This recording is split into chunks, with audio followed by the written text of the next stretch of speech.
Waalaikumsalam Waalaikumsalam warahmatullahi wabarakatuh. Oke, dari kalkulus lanjut, kira-kira mana yang harus dibahas dulu? Tulis di chat aja nggak apa-apa. Biar saya bukain materinya.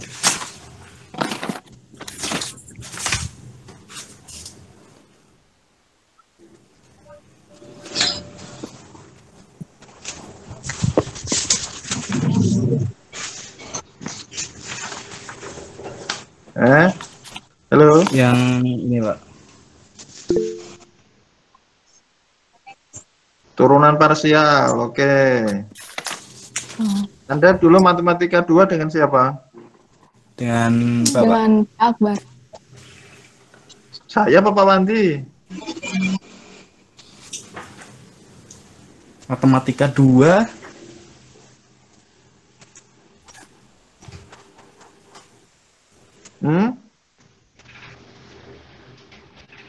Oh, izin Pak, untuk matematika 2 Pak Akbar dulu, Pak Suwandi matematika 1. Oke, suaranya jelas sekali. Berarti harusnya sudah clear, tapi oke lah, kita mulai buat saya tampilkan materi pertemuan pertama dulu. Bikin gitu presentasinya, menu presentasinya.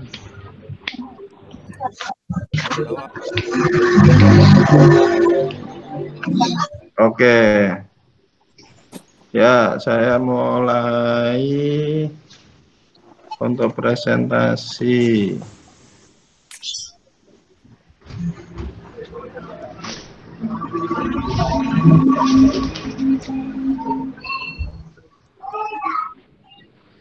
Tadi esopo kuwi?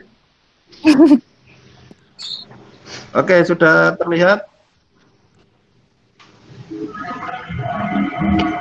Siap, sudah Pak. Sudah terlihat saya membuka file materi pertemuan 1?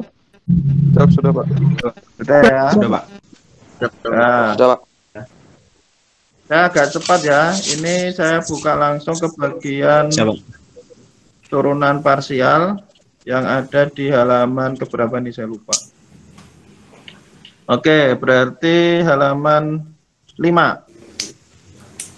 Iya, Pak. Oke. Nah, teman-teman nggak usah bingung dengan definisi yang ada di definisi 2.7, kita abaikan saja. Kita fokus saja langsung ke contoh 2.8. Oke. Nah, di sini kalau turunan parsial itu berarti misalkan kita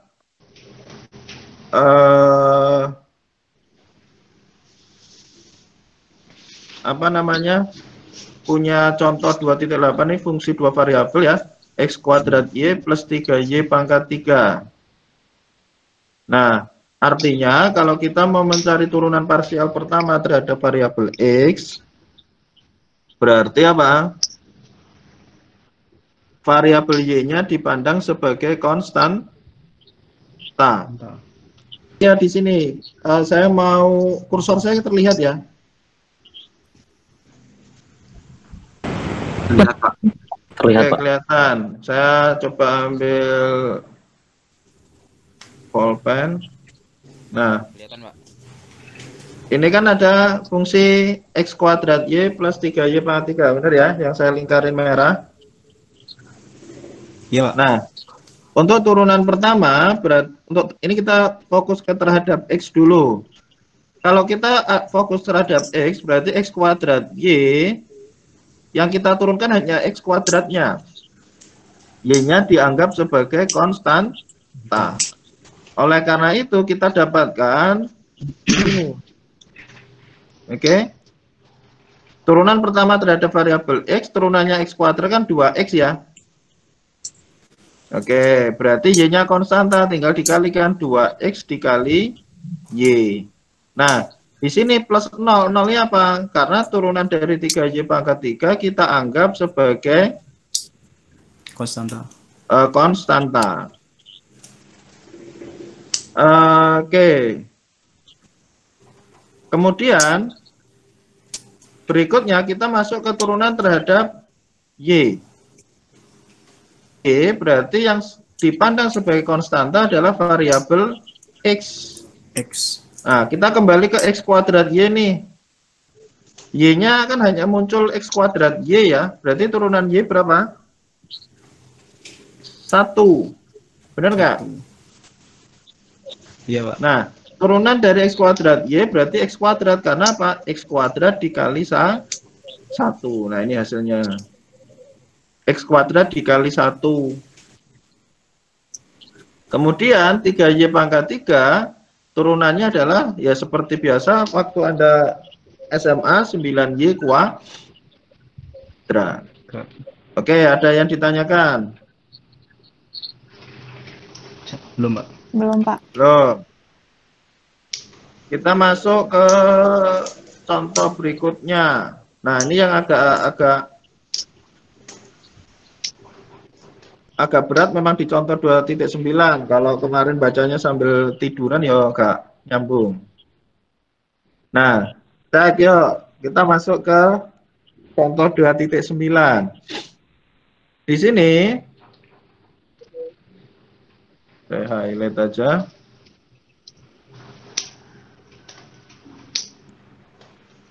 Fungsinya kan X kuadrat sin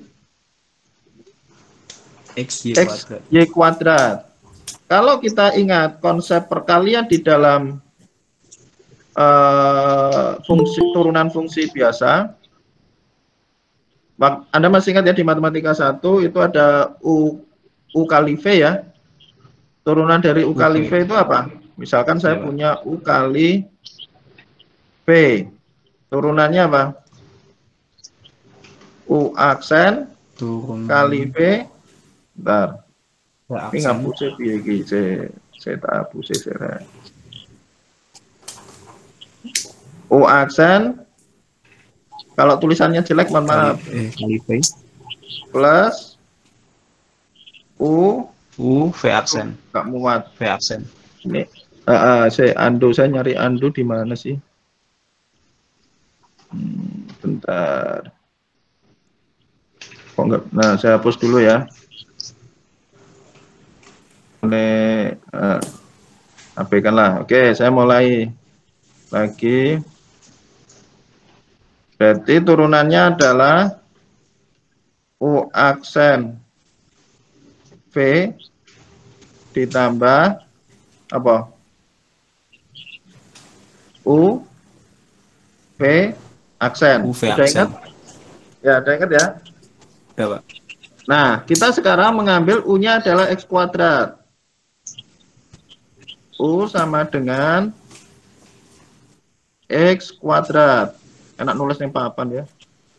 V sama dengan fungsi sinnya. Sin. Sin X Y kuadrat, saya nggak usah tulis lah. Nah, di sini, yuk pelan-pelan yuk. U aksen V. Nah, saya urutannya agak kebalik nih. Ini berarti yang kiri ini apa? Ini U kali V aksen, ya. Aksen. Nah, yang kanan ini V kali U aksen, karena komutatif jadi sama. Aksen. Yang kita lihat dulu,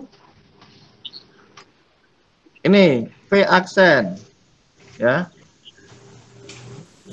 Yang saya kasih kuning itu kan V aksen. V aksen X Y kuadrat, berarti ini pakai aturan rantai.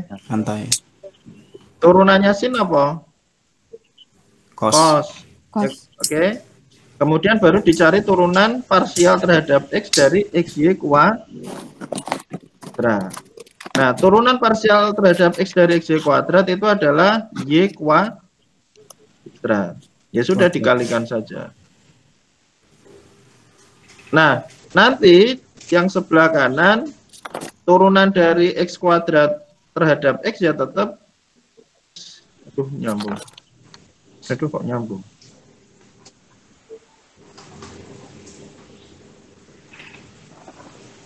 Oke.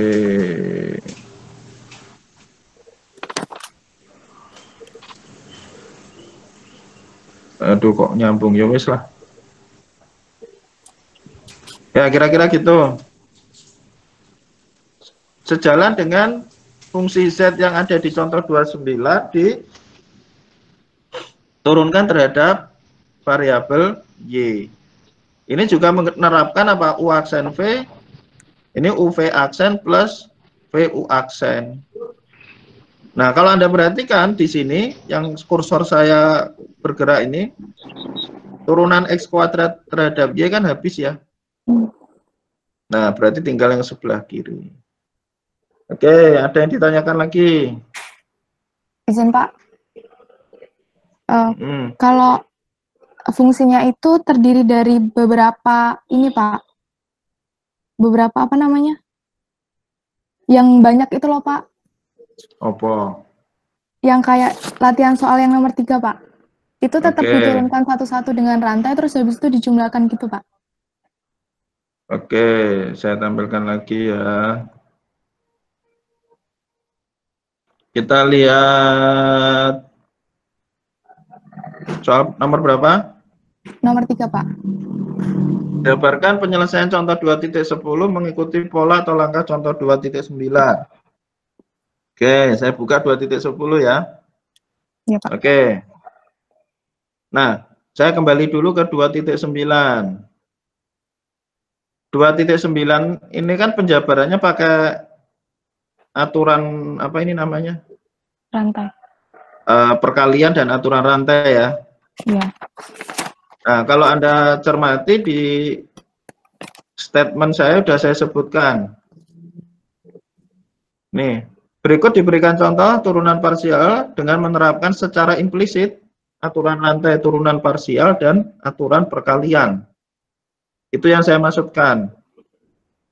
Jadi semuanya dengan saya menampilkan materi dalam bentuk narasi dalam PDF itu tujuannya biar penjelasan yang sekiranya menurut saya penting itu sudah saya jabarkan di situ.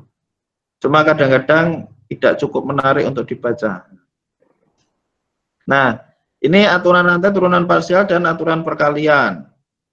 Nah, kita masuk ke contoh 2.10. Oke.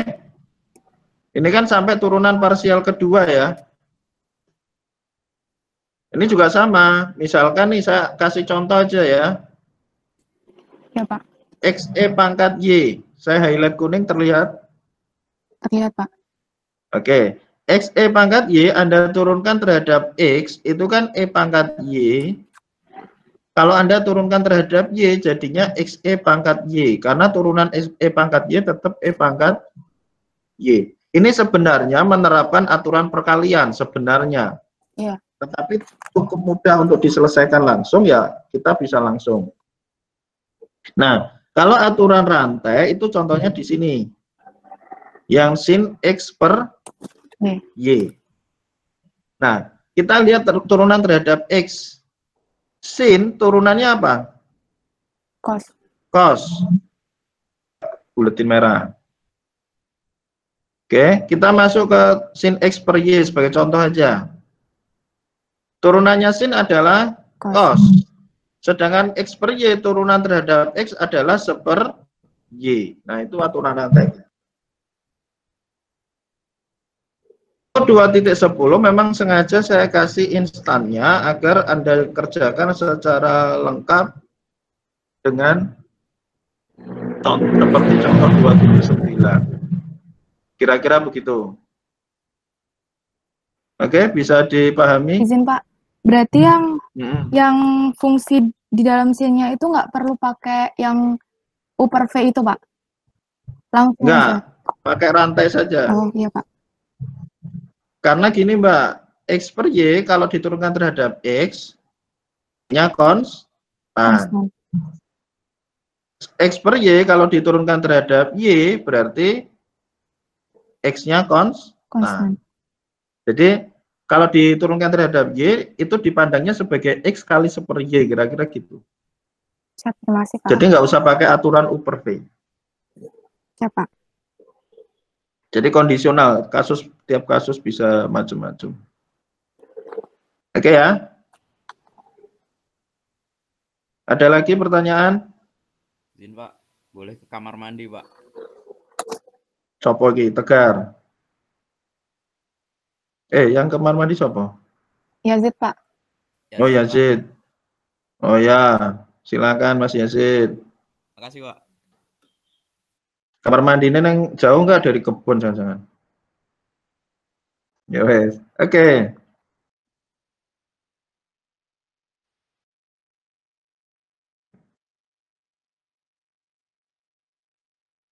Terkait materi kalkulus pertemuan pertama ada pertanyaan?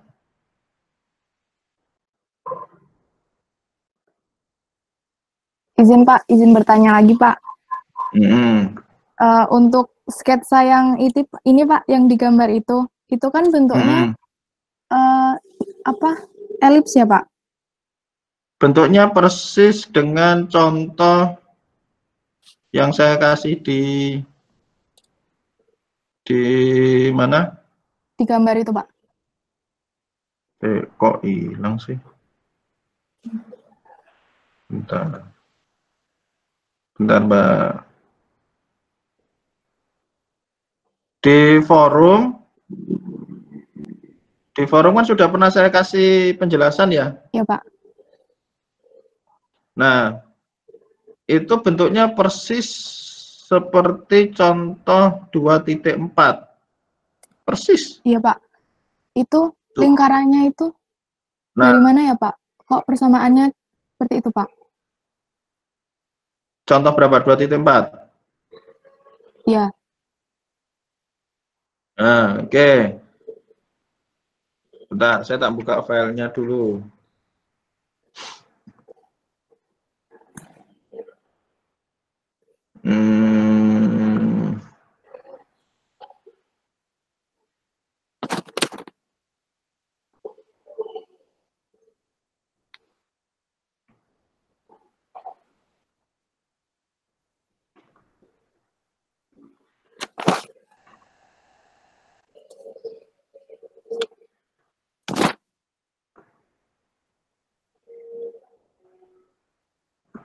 Oke, yang ditanyakan yang mana Mbak? Izin Pak, ini kan itu kalau dari yang Bapak jelaskan di Google Classroom itu kan ada sketsanya Pak dari 1 sampai 4. Nah, itu kan yang pertama kan digambar di bidang XY dulu kan Pak. Itu kan bentuknya lingkaran. Ini terlihat yang saya tampilkan? Iya, terlihat Pak. Oke. Di bidang XY itu bukan lingkaran Mbak. Di bidang XY itu elip. Oh.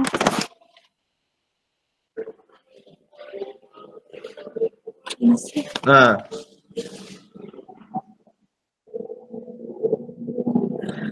jadi tolong bagi yang lain juga, kalau yang bingung kok dapat elip itu dari mana, ya silakan di googling ya, bentuk umum atau persamaan-persamaan elip. Itu banyak pembahasannya di materi SMA. Tapi gini, saya jelaskan sedikit. Di bidang XY itu kan ada 9x kuadrat plus 4y kuadrat sama dengan 36. Benar ya?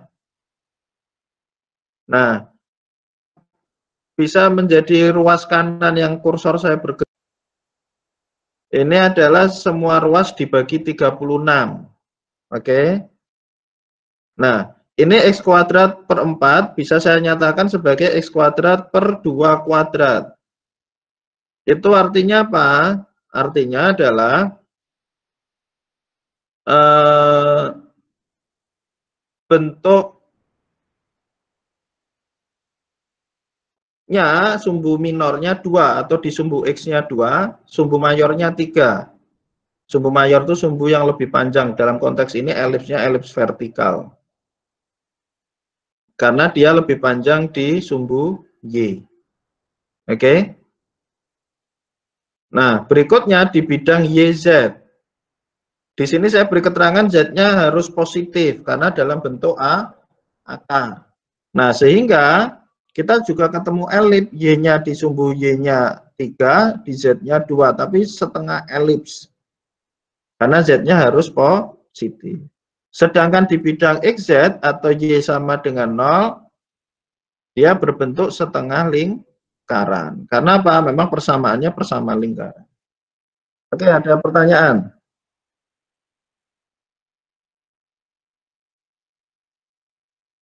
Ada pertanyaan? Izin Pak, kalau persamaannya itu langsung Pak. Jadi nggak ada diketahui minor sama mayornya Pak. Mayor itu yang lebih panjang gitu aja, minor yang lebih pendek. Pak. Kira-kira gitu. Jadi tidak tersebutkan secara eksplisit, oh mana yang mayor, mana yang minor. Dari persamaannya kan sudah kelihatan. Pokoknya sumbu yang lebih panjang itu mayor, sumbu yang lebih pendek itu minor. Oke, ada lagi? Izin Pak untuk contoh 2.11 Pak. Yang sing Dimas. 2.11. Oke, ya. 2.11 Pak. Oke, ya.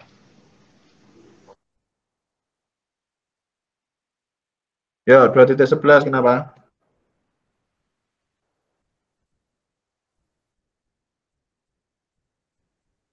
Gimana, Mas? Halo? Yang kan yang sebelumnya itu Z-nya dimasukkan dalam fungsi yang digantikan fxy sama dengan Z. Nah, ini kan Z-nya masuk dalam fungsi, Pak.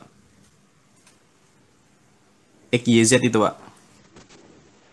Turunan parsial. Mas. Iya. 2.11. Iya, Pak. Oke. 2.11 itu kan dia fungsinya F. Oh, ini feedback nih. Ini suara siapa nih feedback? Delay. Oke, ya. Fxyz sama dengan xy plus 2yz plus 3xz. Nah, ini berarti dipandang sebagai fungsi 3 variabel. Fungsi 3 variabel, kalau f diturunkan terhadap x, misalkan ini, berarti kan apa? X-nya dipandang sebagai konstan. Nah, sehingga turunannya tinggal y plus 3z. Nah, berikutnya untuk yang turunan terhadap y, berarti y-nya dipandang konstanta, demikian juga,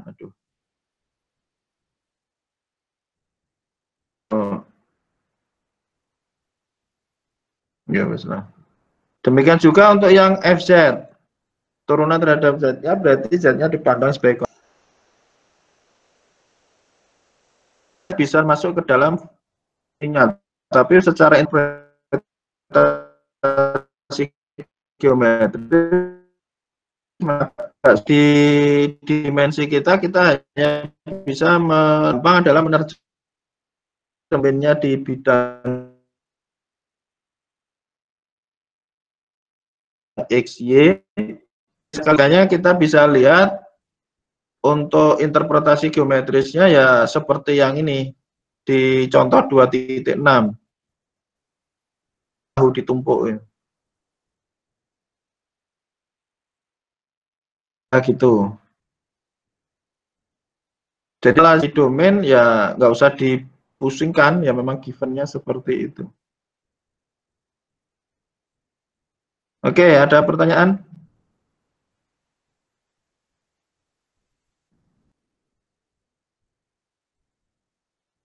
Gimana?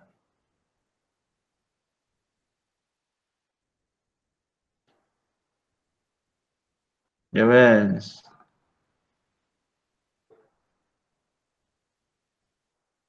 Pertemuan 1 ada yang ditanyakan lagi?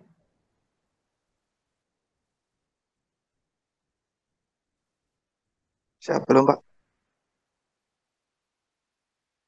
Kok Pak? Tutup dulu untuk pertemuan 1. Sekarang kita masuk ke pertemuan 2.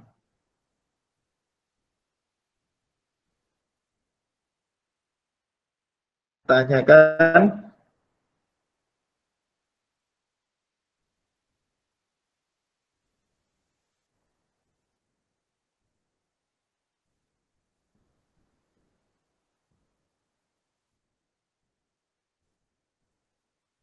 Oke, silakan. Yang ada pertanyaan untuk pertemuan 2, mana dulu yang mau dibahas?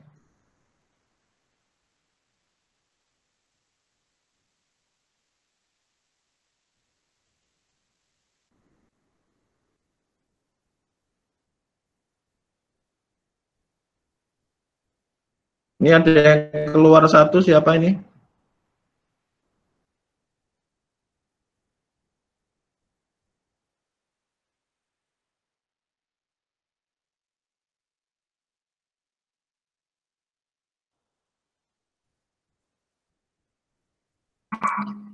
Siap, Yazid, Pak. Yazid. Yuk. Kenapa dengan kamar mandinya? Izin Pak, untuk Yazid biasanya sinyal jelek Pak di rumah. Oke, oke, ya wes hafal banget ini. Ya wes, pertemuan 2, silakan.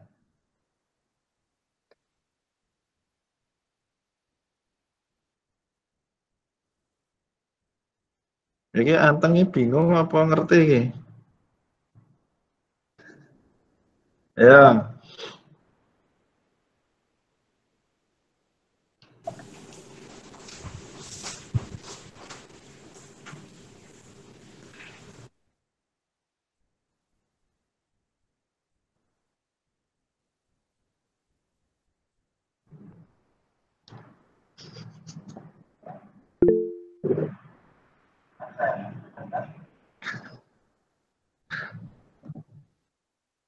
Derajat. Metode pengalihan Lagrange. Oke. Pak, ada pertanyaan enggak?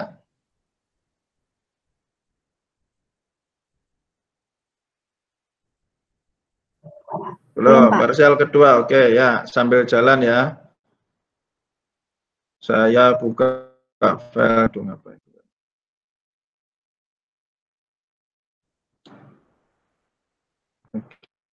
Oke.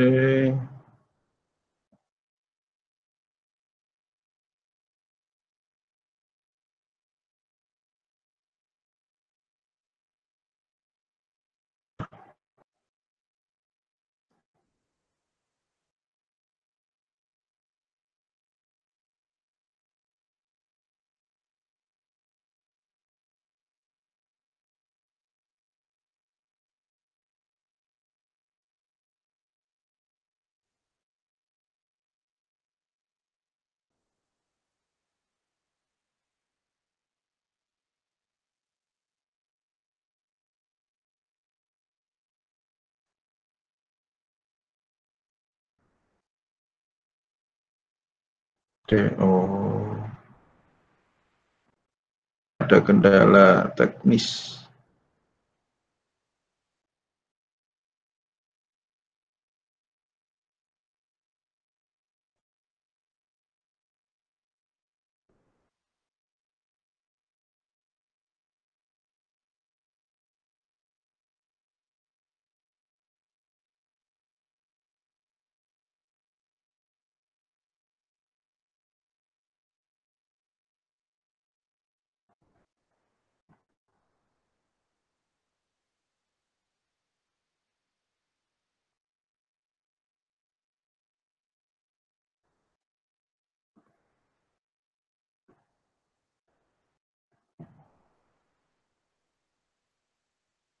Oke, yuk kita mulai masuk ke pertemuan 2 dari kalkulus lanjut untuk nilai ekstrim.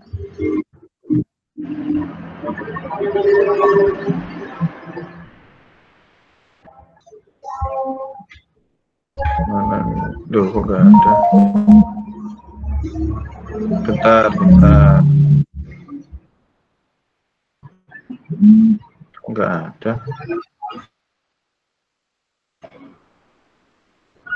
Ya. Oke, sudah terlihat semua untuk materi pertemuan 2. Ya, sudah, Pak. Oke. Sudah, Pak. Ya. Untuk uji parsial kedua, saya coba masuk ke uji parsial 2 dulu. Uji parsial kedua si 2 variabel ya. dilihat dari uji parsial kedua ini lebih mudah secara langkah karena step by stepnya sudah jelas, di mana Anda mencari titik kritisnya dulu dengan persamaan yang Anda peroleh di sini ya, gradien F sama dengan 0. Oke. Yang gradien F sama dengan 0.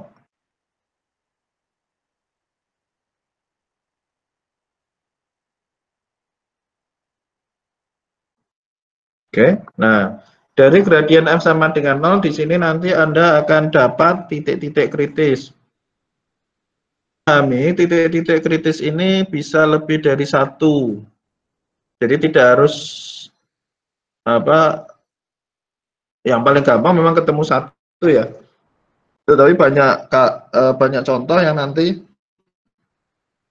lebih dari 1, 2 atau bahkan 3. Dan tidak harus semuanya berupa titik ekstrim. Kemarin di forum sudah ada yang nanya dan saya jelaskan dengan contoh.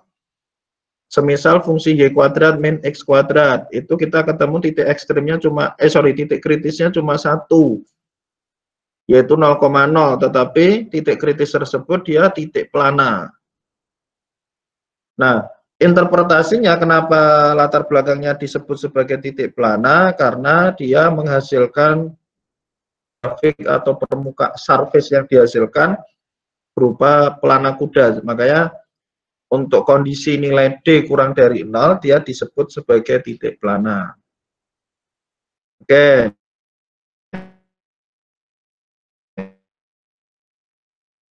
Untuk titik 8, kemudian contoh 2 titik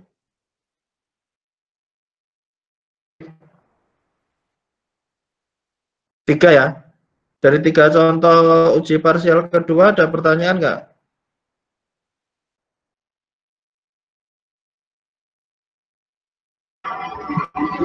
Belum, Pak.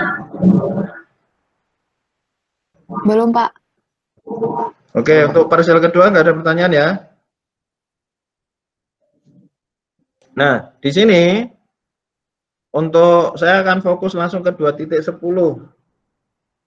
Meskipun 2.10 ini kalau dalam konteks penyampaian materinya dia termasuk juga disebut soal cerita atau permasalahannya dalam bentuk implisit. Berarti sampaian memisikan fungsi yang akan dicari nilai ekstrimnya. Ini adalah contoh untuk fungsi jarak. Saya kira jarak antara 2 titik sudah ngerti semua. Ini kalau dari contoh 2.10 kita akan uji parsial kedua, kita akan bisa menerapkan berupa substitusi mengarahkan menjadi persamaan 2.5. 5 ini dia apa? Fungsi 2 varia, tentunya dengan teknik tertentu ya. Teman berikut nanti akan ngasih contoh nilai contoh 2.10 bisa diselesaikan dengan ya. Berikut bahas contoh 2.10 ini diselesaikan secara langsung. Oke, kita masuk ke Lagrange. Lagrange sebagaimana diberikan di titik 11, kita harus menyelesaikan persamaan. Jadi kita prinsipnya yang pertama itu adalah gradien F sama dengan lambda kali gradien G dan G sama dengan 0. Itu yang akan kita selesaikan. Ya di sini. Oke, intinya dari Lagrange itu adalah permasalahannya harus diberikan ke dalam bentuk dilengkapi dengan constraint atau kendala. Atau sederhananya begini, Anda pernah belajar program linear di saat SMA ya. Di saat SMA kan ada fungsi tujuan, ada constraint. Mohon maaf saya sambil minum ya. Siapa? Siapa?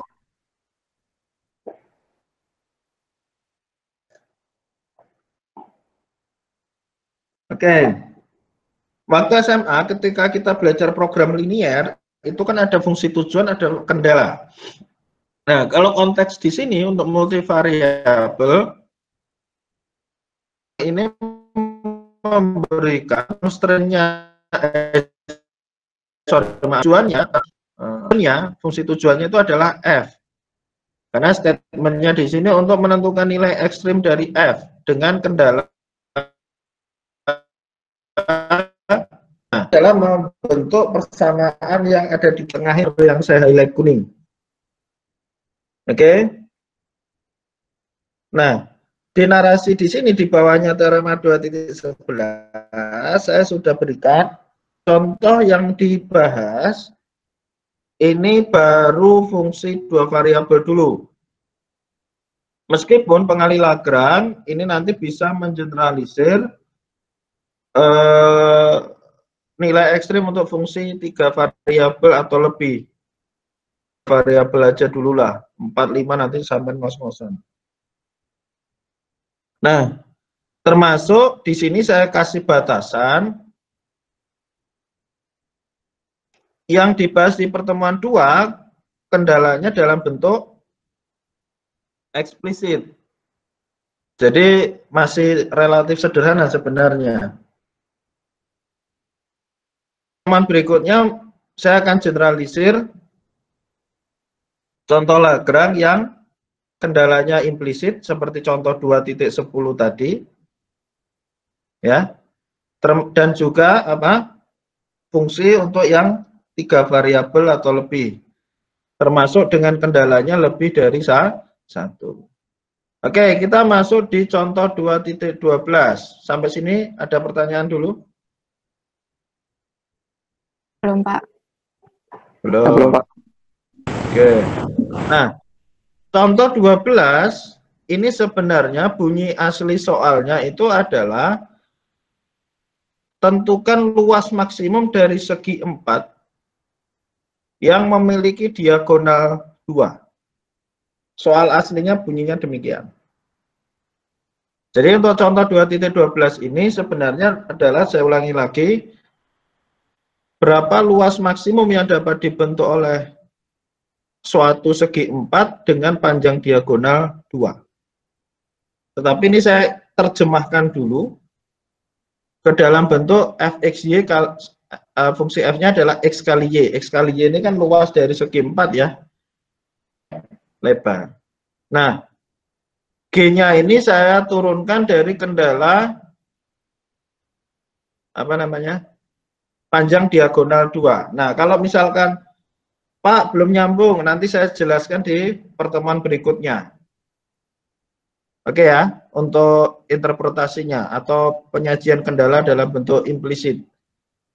Jadi untuk pertemuan ini saya hanya akan membahas yang pertemuan eksplisit. Makanya di sini saya berikan syarat XY positif. Kenapa? Karena soal untuk luas segi 4 ini kan XY positif ya. Karena luas segi 4 panjang dan lebarnya pasti 0. Oke, kita masuk dulu ke persamaan Lagrange dari kasus 2.12. Nah, langkah pertama Anda adalah harus membentuk gradien F dan gradien G. Ini gradien F, ini gradien G. Untuk gradien F dan gradien G jelas? Jelas, Pak. Jelas, Pak. Jelas ya? Jelas, Pak. Ini implementasi dari parsial derivatif, tinggal nyusun aja menjadi vektor. Pertama saya kasih pengantar fungsi bernilai vektor. Contoh fungsi bernilai vektor itu diantaranya adalah F, gradien F itu kan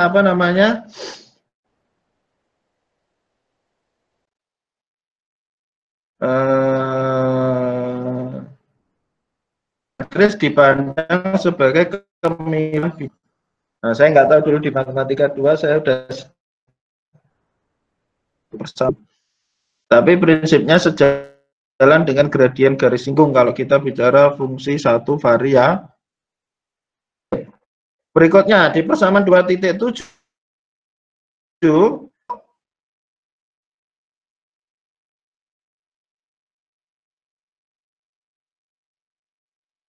sama dengan lambda gradien G. Ya, seperti yang saya sering bilang dari semester 1, 2, 3, 4. Kalau Anda hanya membaca ya agak susah. Jadi ini misalkan gradien F sama dengan lambda kali gradien G. Perkalian vektor kalau dikalikan skalar kan masing-masing komponennya dikali lambda kali gradien G. Berarti lambda kali 2X terus apa? Lambda dikali 2Y. Oke. Nah, dua vektor dikatakan sama itu ketika apa? Masing-masing komponen yang bersesuaian itu bernilai sama. Sehingga persamaan gradien F sama dengan lambda gradien G, kita punya seperti ini. Oke, saya perkecil ya biar kelihatan. Nah, ini lambda gradien F. Gradien F untuk komponen yang pertama apa? Y. Sama dengan lambda kali komponen pertama G. Berarti lambda dikali 2X. Oke, persamaan 2.8. Ini persamaan 2.9 adalah komponen yang kedua. 2.10 ini adalah bentuk persamaan GXY sama dengan 0. Lupa GXY sama dengan 0 kok berubah jadi X kuadrat plus Y kuadrat sama dengan 4. Itu kan sama saja dengan saya mengatakan ya pindah ruas saja ini. Nih. Bisa dimengerti? Paham ya, ketemu X kuadrat plus Y kuadrat sama dengan 4? Siapa, Pak? Jadi tinggal pindah ruas saja ya. Nah, oke. Untuk 3 persamaan ini ada yang ditanyakan dulu, silakan. Sebelum saya masuk ke pembahasan.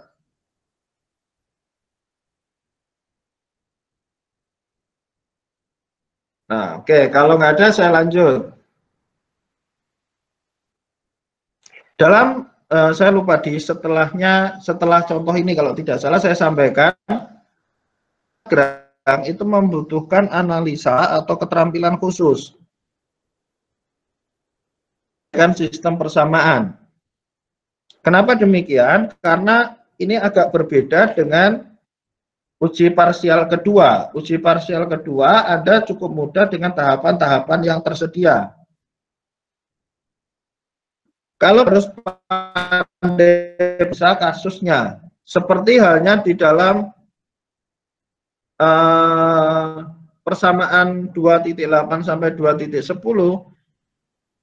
ya kita agak, kalau yang nggak memahami atau baru pertama kali ketemu kasus ini juga akan mikir, ini diapain ya, kira-kira kan gitu. Kita punya 2.8 itu Y sama dengan lambda kali 2X. Dan kita punya X sama dengan lambda kali 2Y. Ini ya, kan gitu.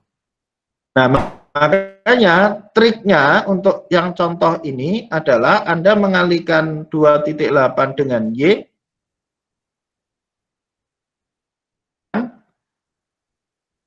Untuk yang 2.9, Anda kalikan dengan X. Biar yang 2.8 ruas kanannya menjadi 2XY dan persamaan 29 juga menjadi 2XY. Nah, 2XY lambda kali 2XY kesimpulannya apa? Ini kan? Oke? Ngerti untuk mendapatkan kenapa X kuadrat sama dengan Y kuadrat? Ngerti, Pak. Nah, selanjutnya karena X kuadrat sama dengan Y kuadrat, kita masukkan ke persamaan 2.10. Nah, kalau Y kuadratnya saya ganti dengan X kuadrat, berarti kan ini. Kita dapatkan apa? 2X kuadrat. Loh, dari mana? Dari X kuadrat ditambah X kuadrat. Ketemu X-nya akar 2. Loh Pak, bukannya kalau X kuadrat sama dengan 2 itu hasilnya X-nya plus minus akar 2. Ya, itu kalau tidak disyaratkan X-nya positif. Karena di kasus ini ditanyakan atau dimintakan untuk X positif, berarti kita ambil X-nya adalah akar 2. Nah, karena X kuadrat Y sama dengan Y kuadrat, saya lingkari lagi, berarti Y-nya juga nilainya sama, akar. Kebetulan dari contoh ini, kita hanya punya satu nilai lambda, yaitu setengah. Dari mana dapatnya? Yang sudah Anda peroleh, Anda substitusikan ke persamaan 2.8 dan 2.9.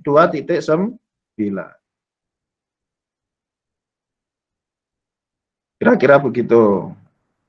Nah, terkait nilai lambda, kalau dilihat dari contoh pertama ini kayaknya tidak pakai apa-apa gitu. Atau istilah lainnya, loh buat apa sih kan gitu kan, so what dengan lambdanya. Ya memang kasus ini kita tidak nampak sekali lambda itu memberikan peran dalam penyelesaian permasalahan secara Lagrange. Karena nilai lambda setengah itu kan diberikan dari XY yang sudah diperoleh. Tetapi namanya sistem penyelesaian yang harus diselesaikan melibatkan lambda, ya lambdanya harus tetap dihitung. Meskipun pada saat Anda menyimpulkan nilai lambda tidak berperan.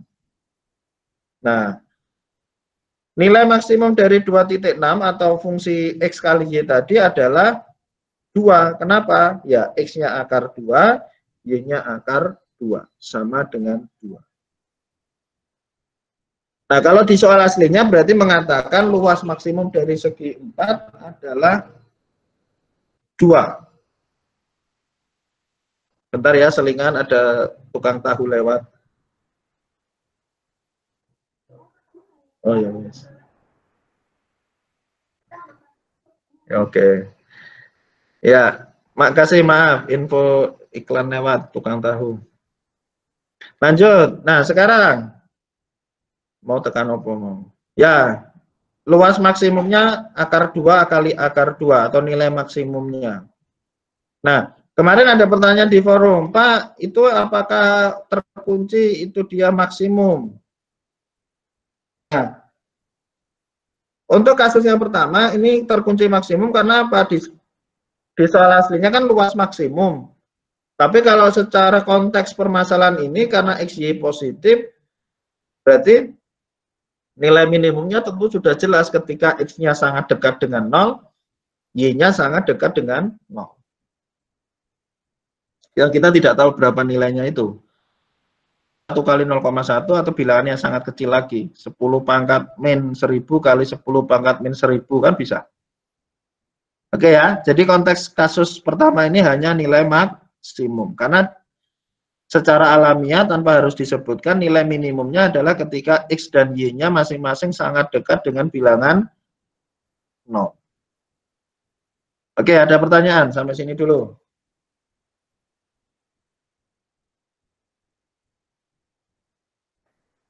Belum, Pak. Belum. Ini enggak kedengeran kan ini? Yang bersuara cuma 2 orang terus kayaknya dari tadi. Siapa? Siap, ya wes. Siap. Di angon loh ya. Oke, lanjut. Ya, Pak. Oke, suara apa itu? Bentar. Oke, siap belum?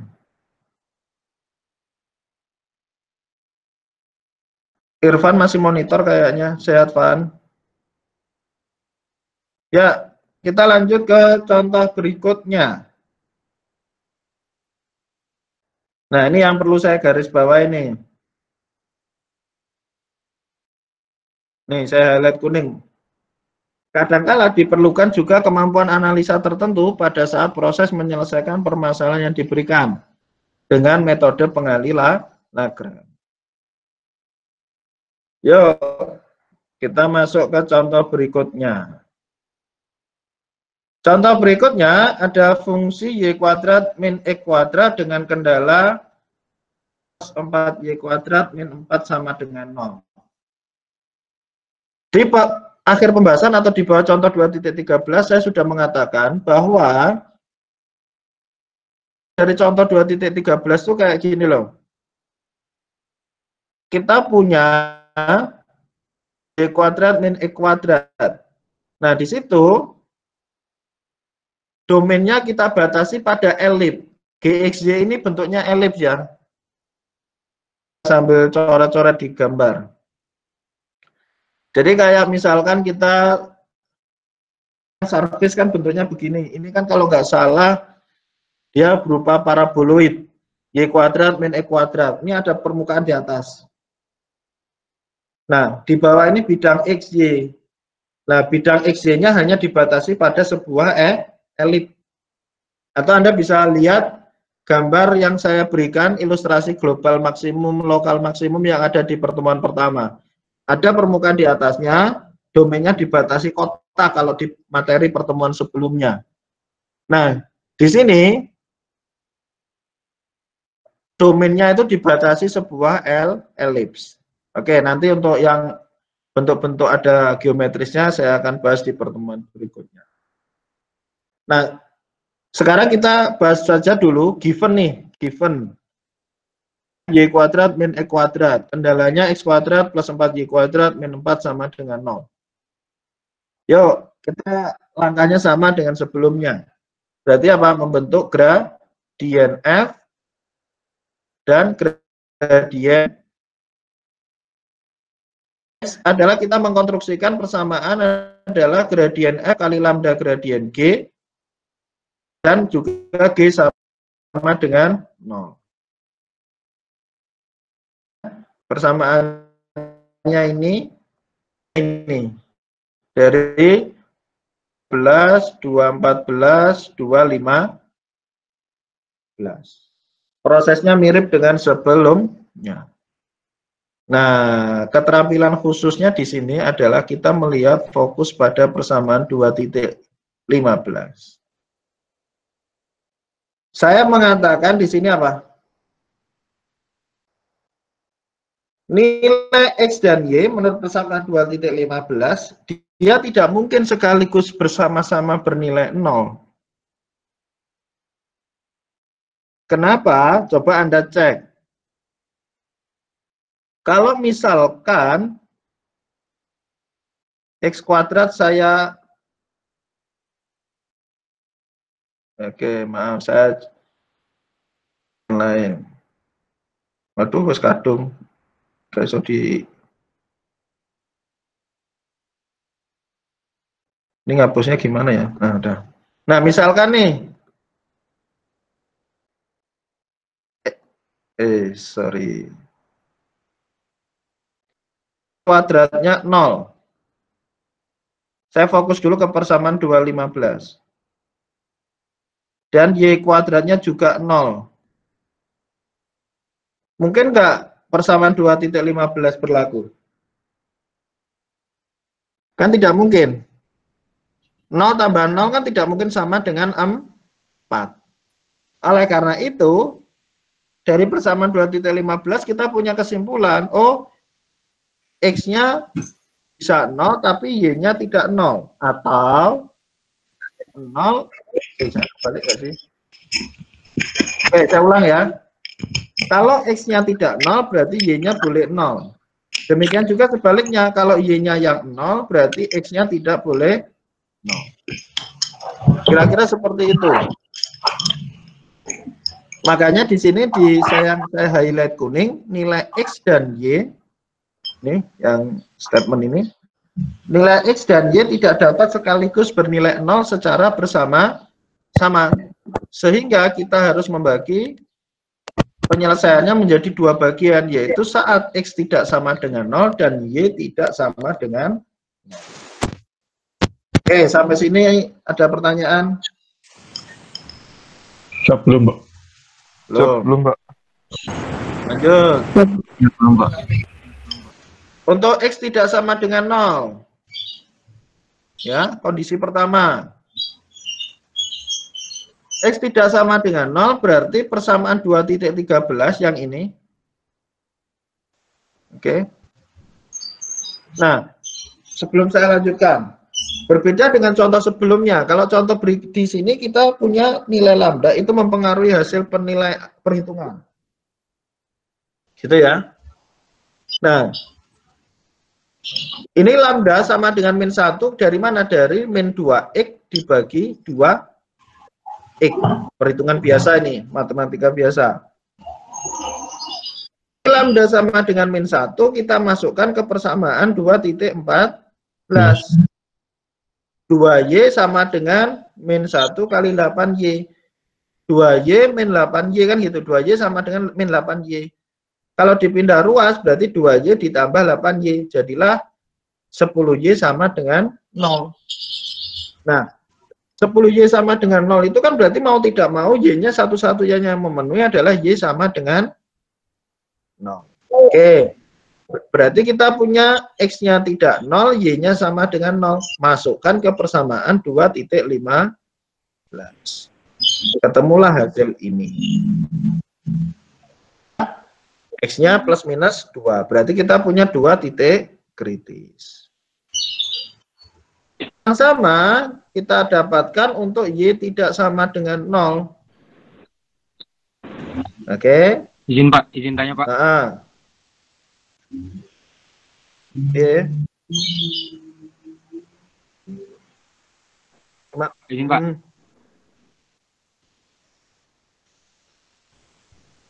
Untuk yang ketika X tidak sama dengan 0 itu, berarti nilai lambda yang kita masukin itu ke persamaan yang Y-nya ya Pak? Iya. Ini siapa nih? Suara siapa nih?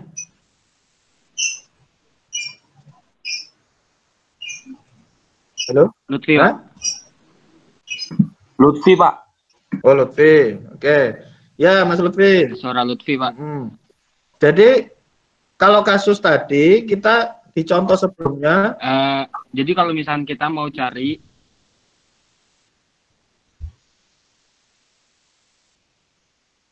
ya, silakan lanjut.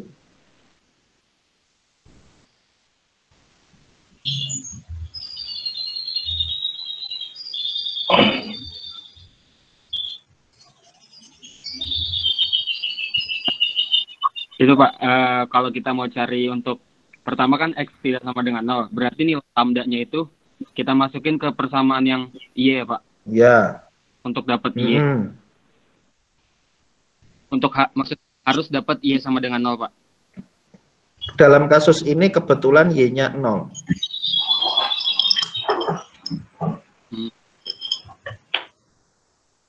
Ngerti maksud saya? Siap, iya Pak. Oke. Nah, oke. Jadi gini, kalau contoh sebelumnya kita ketemu X-nya sekian, Y-nya sekian, baru ketemu lambda setengah kan? Kasus ini kita ketemu lambdanya dulu, baru ketemu Y-nya berapa, baru ketemu X-nya berapa. Jadi yang membedakan di kasus contoh yang kedua ini kita mendapati lambda yang mempengaruhi kita dalam menentukan titik kritis, beda dengan contoh sebelumnya. Oke. Kita lanjut untuk Y tidak sama dengan 0, prosesnya sama. Kita masukkan ke persamaan 2.14, ketemu lambdanya 1/4. Dari lambda 1/4 kita masukkan ke 2.13, kebetulan lagi X-nya 0. Kebetulan ya ini, jadi setiap kasus beda. Dapatkan Y-nya plus minus 1. Nah, dari dua langkah tadi, atau dua kondisi tadi, kita mendapatkan berapa titik kritis? 4. 4 itu kita masukkan ke persamaan fungsi yang mau kita cari maksimum minimumnya, yaitu tadi Y kuadrat min X kuadrat. Sehingga kita ketemu 4 titik ini. Ya, sehingga karena ada dua nilai, berarti kita bisa membandingkan maksimumnya 1 minimumnya negatif 4. Kira-kira begitu. Oke, ada yang ditanyakan?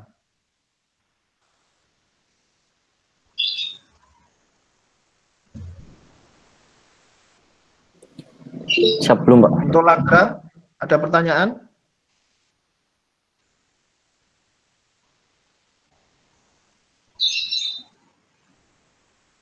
Siap belum, Pak? Oke. Belum, Pak. Anda bisa baca yang saya tampilkan sekarang. Tadi sudah saya singgung ya.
Untuk latihannya, tugasnya saya sudah info ya semalam.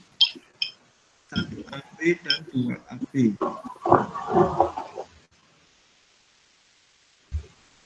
Nah, untuk informasi ini kita kan belum tahu sampai kapan Anda akan stay at home atau mengomah baik.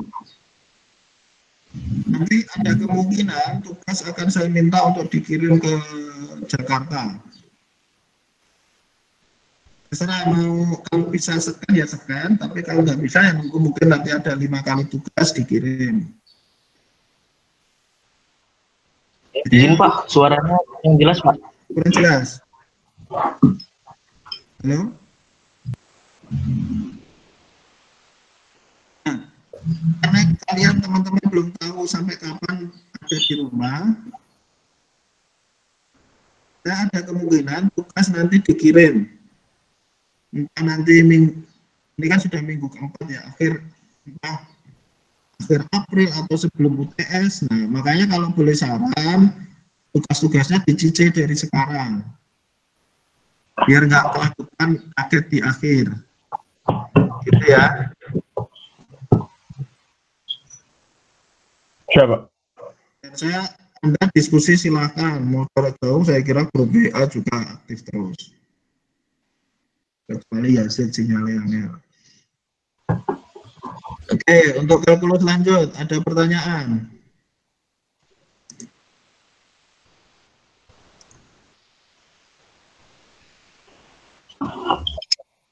Suara sudah yang terdengar? Belum, Pak. Siap sudah, Pak. Saya terdengar, Sudah, Pak. Ini untuk Lutfi di chat, dia tanya, berarti bisa ditemukan nilai X dan Y tidak 0. Iya.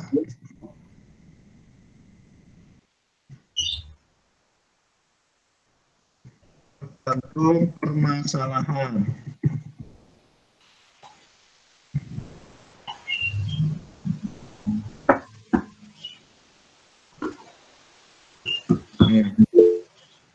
Ya, tergantung permasalahan yang diberikan. Jadi setiap kasus beda-beda. Oke? Kalkulus lanjut sudah? Siap, sudah Izin Pak. bertanya Pak, terkait penilaian boleh Pak? Penilaian apa tuh? Izin Pak, kan biasanya waktu masuk normal itu tetap dihitung biasa. 30, Sama. UAS 40. Oh tetap sama Pak? Tetap. Siap, terima kasih Pak. Makanya saya tuh minta, ini kalau saya boleh jujur, kelas sampai ini termasuk yang aktif di forum nanya, rakyat sing takon ya kui-kui bae. Tapi minimal ada komentar lah. Dari situ kan saya bisa ngukur Anda hadir atau minimal Anda sudah download atau apa. Nah, paling tolak ukurnya dari situ karena saya tidak setiap waktu jimit seperti ini. Baru kalau ada request, kalau menurut saya anteng-anteng aja berarti ngerti. Gitu ya. Ya, Pak. Oke. Sekarang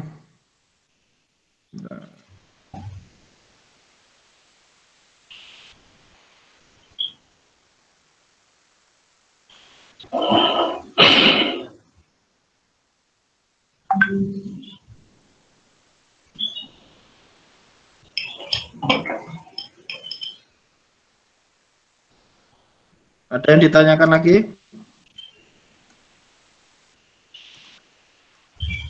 Siap sudah Pak. Sudah. Siap cukup, Pak. Sudah Pak.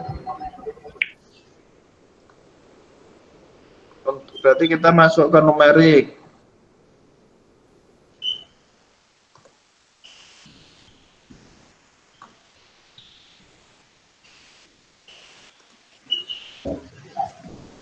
Untuk numerik, nah, oke, saya jelaskan pelan-pelan.